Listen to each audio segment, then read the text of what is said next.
Olá, queridos alunos. Hoje nós vamos tratar de um assunto muito interessante. Talvez seja a chave da felicidade do homem. Talvez seja o caminho que o homem vai encontrar o reino dos céus prometido.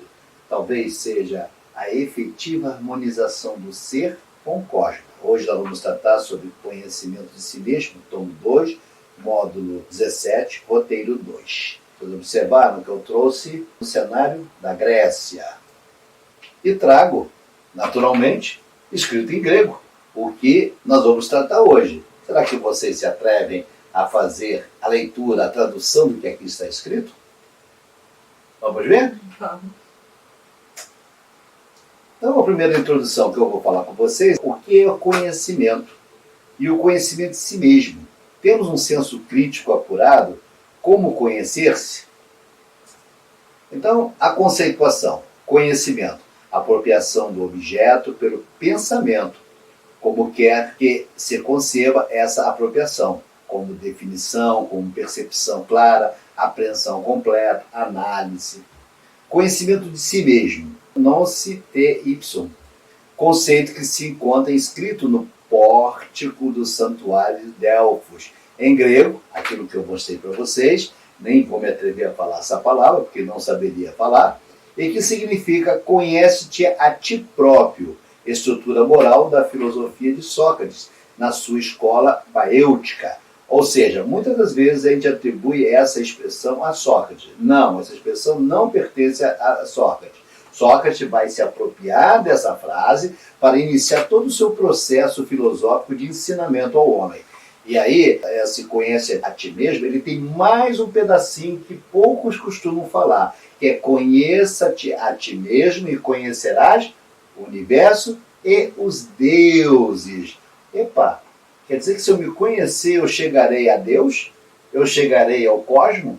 Então, quer dizer que os antigos estão me dando a chave para que eu chegue a esse objetivo? Sim, os antigos há muito nos falam. As escolas iniciáticas, não só a de Sócrates, mas de tantos outros, né? Inclusive de culturas diferentes de Sócrates, vão nos revelar, os orientais, através dos Vedas, vão nos orientar que o caminho seguro para se atingir a nossa libertação está nesse conceito de nos conhecermos, de aprendermos a nos conhecer. E será que nós nos conhecemos?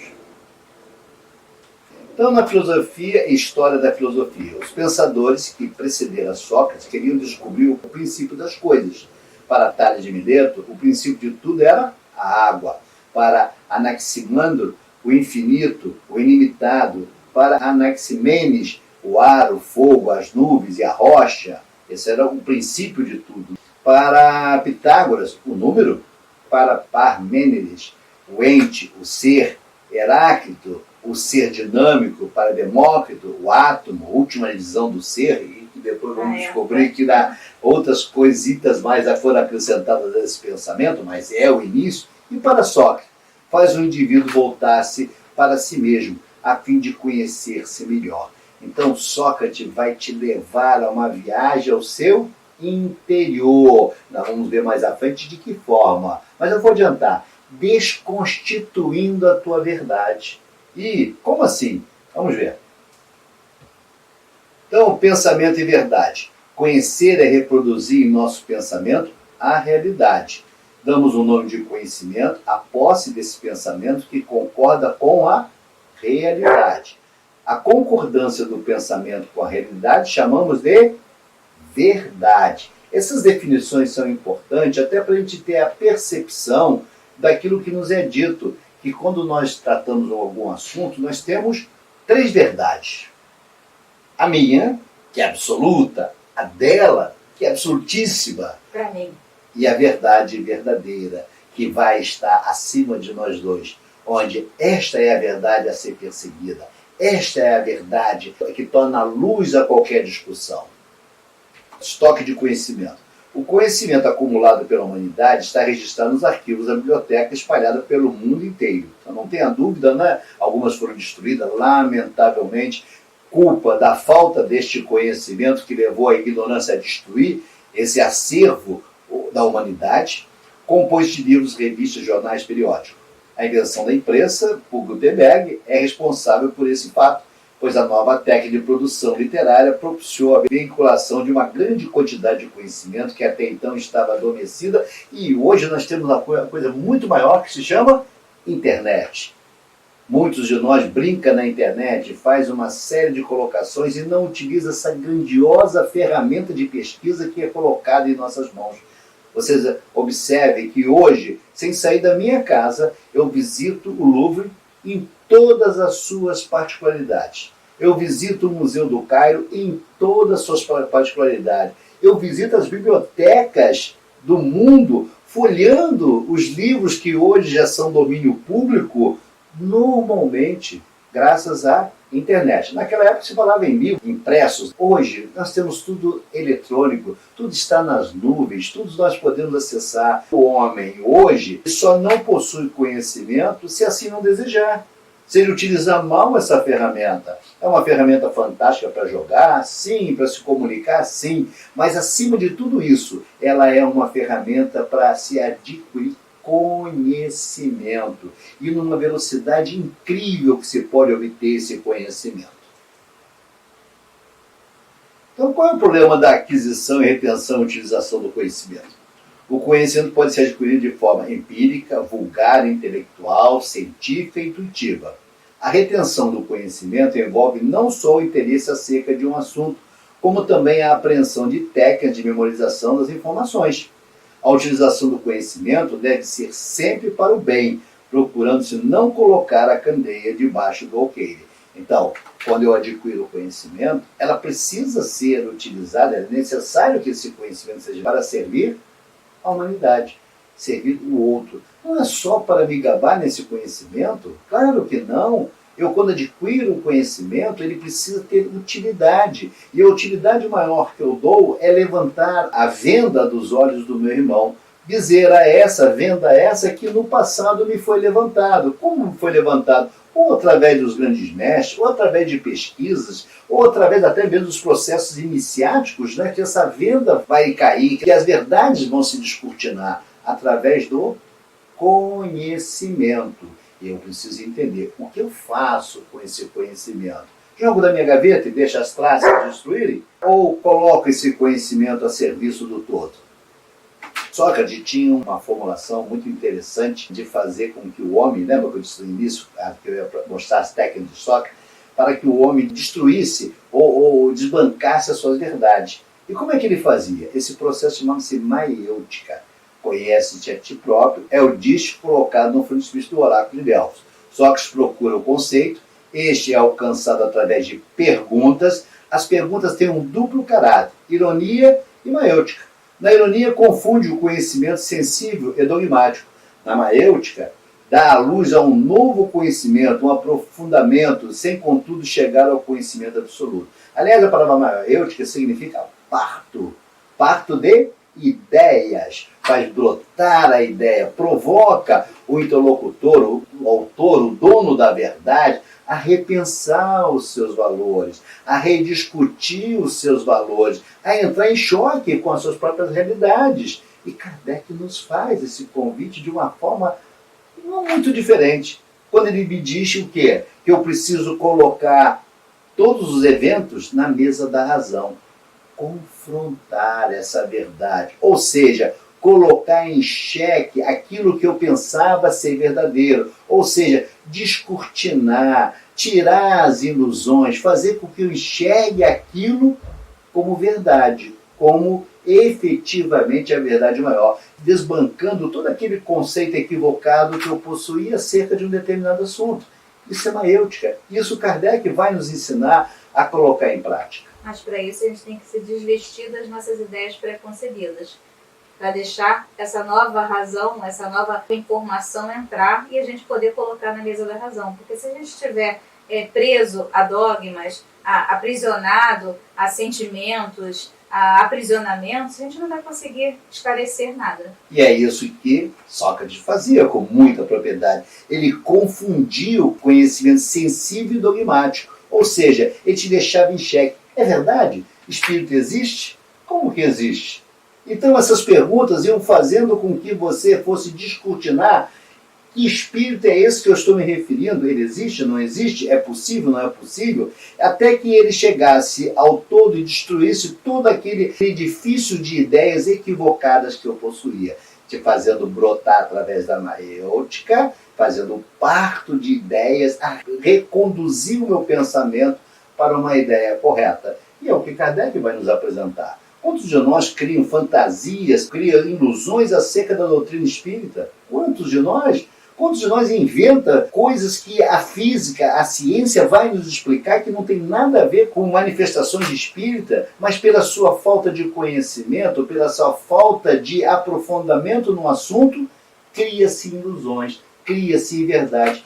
E o mais grave, vende essas ilusões, orienta essas ilusões. E a doutrina vai apresentar a você, através do processo da maêutica, eu costumo dizer, tirando as tuas ilusões, te mostrando com muita naturalidade o mundo espiritual, o mundo dos espíritos, mostrando que não existe nada de extraordinário. O que existe é um profundo desconhecimento meu acerca daquele assunto em que eu me julgava conhecedor. Então, a reflexão é uma volta sobre si mesmo.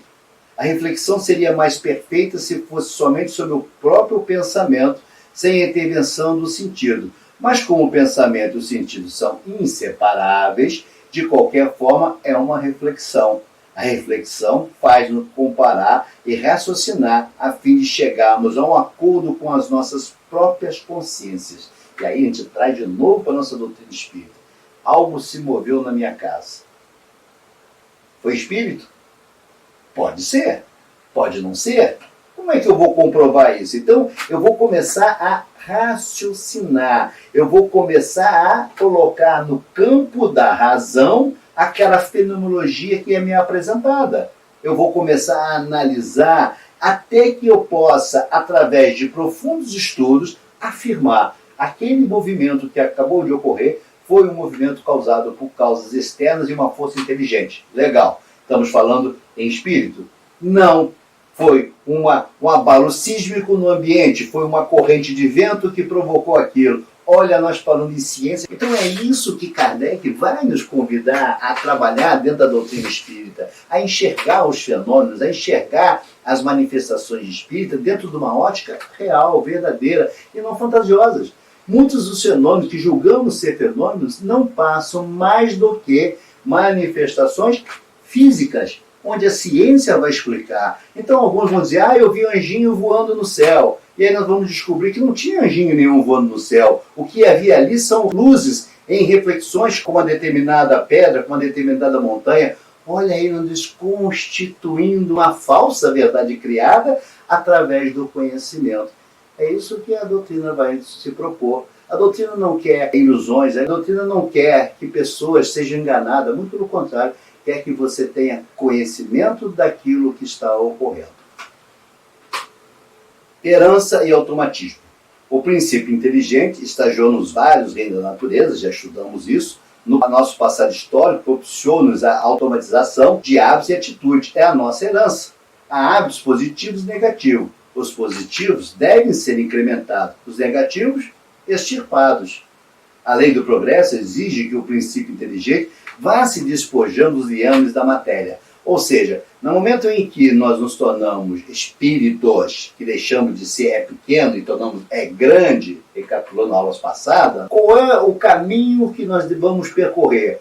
O da nossa transformação, nosso caminho para a angelitude. E para que eu atinja esse estágio angelical, eu preciso me desvestir da matéria. Eu preciso abandonar a matéria. Eu preciso romper as correntes da matéria. E isso é um processo que leva tempo, leva aprimoramento, leva a palavrinha que ele nos legou, que não é dele.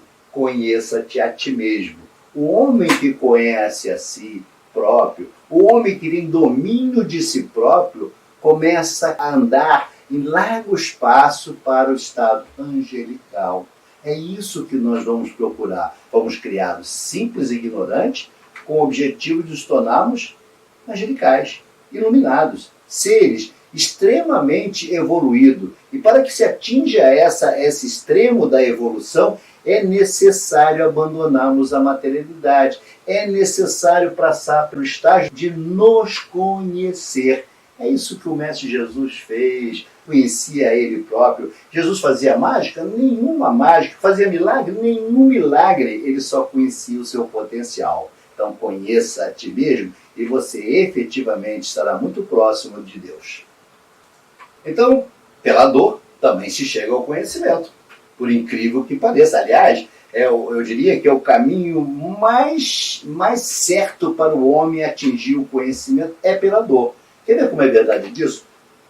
Quantos de nós se transformou ao sofrer graves perdas, ao ser submetido a profundo sofrimento? Transformou ou não transformou? Então, olha a dor, como nos é ensinado, né, o bendito aguilhão, a nos forçar a compreender e a buscar esse conhecimento da transformação. E a transformação está falando para mim? Transformação econômica? Não. Transformação moral, transformação ética. Aí sim, através da dor, eu vou me aproximar a esses valores éticos e vou encontrar o caminho da felicidade. Então a dor é teleológica e leva consigo um destino. Por ela podemos saber o que fomos e também o que intencionamos ser. Ela é sempre positiva. A dor, por incrível que pareça, ela é sempre positiva. Porque eu costumo dizer que a dor é o presentinho que o nosso entregador bate à nossa porta para nos cobrar o nosso desvirtuamento moral. É através desse entregador que não erra o endereço, conhece o endereço certinho de todos nós. Não adianta fechar a porta, dizer que não é para você, que é para o vizinho. O entregador sabe onde vai entregar a dor. E quando ele te entrega, ela tem um poder mágico, fantástico, da transformação. Então, no sofrimento, estamos purgando algo ou preparando-nos para o futuro. Então, quantos de nós ficamos revoltados com a dor, sem entender que ela é o grande mecanismo que nos é legado para ser o veículo de nossa transformação? Então, a dor é benéfica. Isso não é masoquismo, não. É necessário para fazer com que os nossos espíritos sejam domados e entrem no campo da disciplina e possam encontrar o caminho da virtude através da dor. Convívio com o próximo. Em contato com os nossos semelhantes, podemos avaliar-nos, observando as reações dos outros com relação às nossas atitudes. Então eu costumo dizer, você sabe quem me conhece? Não sou eu. É o outro. Porque o outro pode avaliar o grau de evolução que eu me encontro através das minhas atitudes. Então, através da minha atitude, eu vou dizer a você quem sou eu. Não preciso falar muita coisa. Eu não preciso, aliás, dizer nada. São as minhas atitudes que são meu cartão de visita a te dizer quem eu sou. Então, nós falamos pelo convívio, pela dor, e agora vamos pela autoanálise. A autoanálise fundamenta-se numa cosmovisão transcendental da vida. A compreensão integral do homem se apoia em 3 esteios fundamentais: filosófico, paz com a verdade; psicológico, paz consigo mesmo; e religioso, paz com o ser transcendental. Então a questão 919 e 919A do Livro do Espírito auxiliam-nos a praticá-la. Santo Agostinho sugere que todas as noites devíamos revisar o dia para ver como fomos em pensamentos, palavras e atos. Então, aí está o convite da autoanálise, está aí o convite de se conhecer, efetivamente sermos críticos com as nossas ações. As pessoas falam muito em reforma íntima, mas para você modificar, você tem que saber o que você vai modificar. Então não adianta você querer modificar sem se autoanalisar primeiro, ver o que você precisa realmente modificar em sua vida para que você faça essa reforma. No Antigo Egito, há 2 partes do antigo templo de Luxor: o templo externo, onde os iniciantes estão autorizados a entrar, e o templo interior, onde se pode entrar só depois de comprovado digno e pronto para adquirir maior conhecimento, um insight. Um dos provérbios do templo exterior é: o corpo é a casa de Deus. E por isso que se diz: homem, conhece a ti mesmo. No templo interior, um dos muitos provérbios é: homem, conhece a ti mesmo. Assim conhecerás os deuses. Então, depois que você aprendeu a se autocontrolar, a se conhecer, de se pacificar com seu ser, a perdoar, a amar, aí você está pronto para conhecer Deus. Como pode você pretender se dirigir ao Criador se você ainda odeia, se você não perdoa, se você não ama, se você não tolera? Como pode se dirigir ao Pai com todas essas imperfeições? E é isso que os antigos, como lá no início falei, as escolas iniciáticas antigamente vinham te ensinar isso. Existe aquele conhecimento supérfluo, onde todo ou qualquer aprendiz pode entrar, que é o templo externo. Mas para que você efetivamente possa estar em contato com Deus, e aqui ele fala deuses, porque eram culturas politeístas, vai te dizer que para que você possa estar em contato com esse Deus, com o Deus Criador, você precisa primeiro se conhecer. Você precisa se libertar das amarras que te aprisionam à materialidade. Você precisa ser perfeito como o vosso Pai. E quando você consegue essa comunhão, tal qual o nosso Mestre Jesus, ocorre o casamento perfeito entre o Criador e a criatura. Então, é nos dado, não é de agora, não é por Kardec que nos é dado, é há muito tempo, as escolas iniciáticas vêm nos informando como se chegar a Deus. É preciso que ocorra a nossa transformação rumo à ética, adquirindo virtudes. Alexandre Pope escreveu um poema intitulado Um Ensaio sobre o Homem, Epístola 2, que começa: Conhece a ti mesmo, então não presuma Deus para fazer a varredura, o estudo adequado da humanidade é o homem. Olha o que ele está nos dizendo. Para que eu chegue, para que eu adquira o conhecimento de Deus, eu não posso presumi-lo. Eu preciso fazer o quê? Essa limpeza ética do meu ser com uma perfeição. Benjamin Franklin, em seu Almanaque do Pobre Richter, observou a grande dificuldade de se conhecer a si mesmo. Como? Há três coisas extremamente duras: o aço, o diamante e o conhecer a si mesmo. Então não é tão fácil não, né? Não é tão fácil.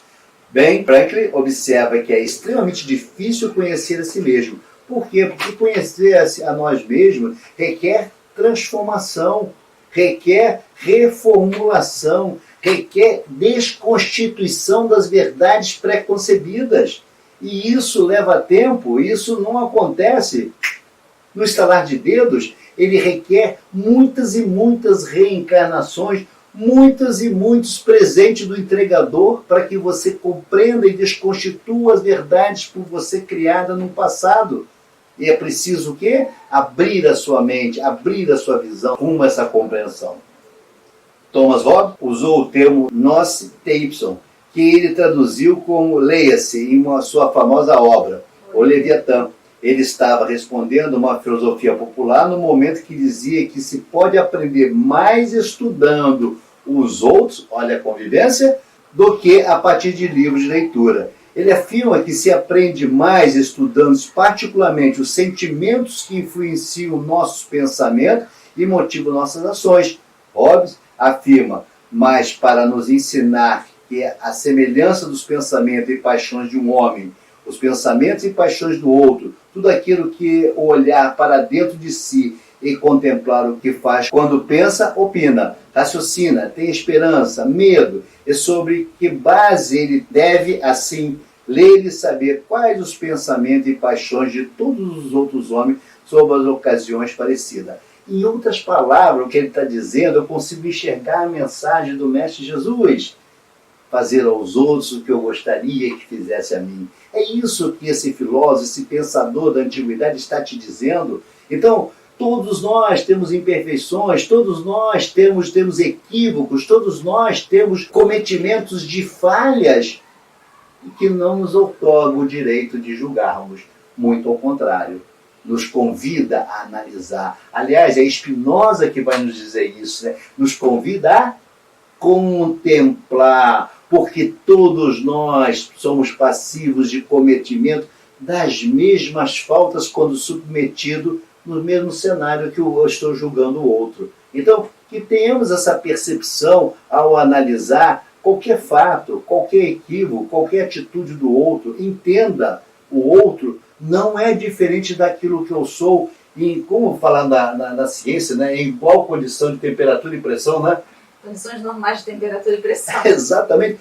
Todos nós vamos cometer esse equívoco. Quando é que eu deixo de cometer o equívoco? Quando é que eu deixo de agir igual ao outro? Quando eu conheço a mim mesmo. E aí eu estou liberto. Eu já não estou mais nesse plano. Eu estou muito além desse plano. Então, conclusão. Embora haja dificuldade de conhecermos a nós mesmos, uma avaliação serena de nossa dor e do nosso relacionamento com o próximo pode oferecer-nos uma luz no fim do túnel.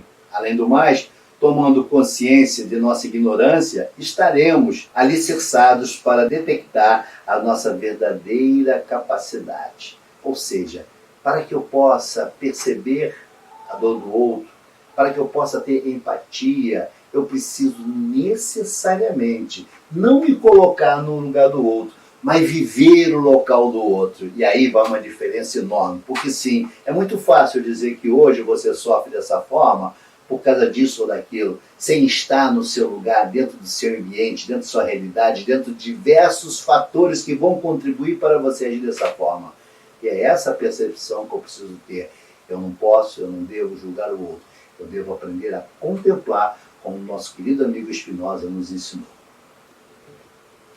Espero que vocês tenham gostado. Espero que efetivamente vocês aprendam a conhecer a si próprio, que vocês encontrem efetivamente, através desse conhecimento, o universo e, consequentemente, se aproximem do Criador. Porque só dessa forma, conhecendo a nós mesmos, chegaremos à perfeição, nos tornaremos seres angelicais.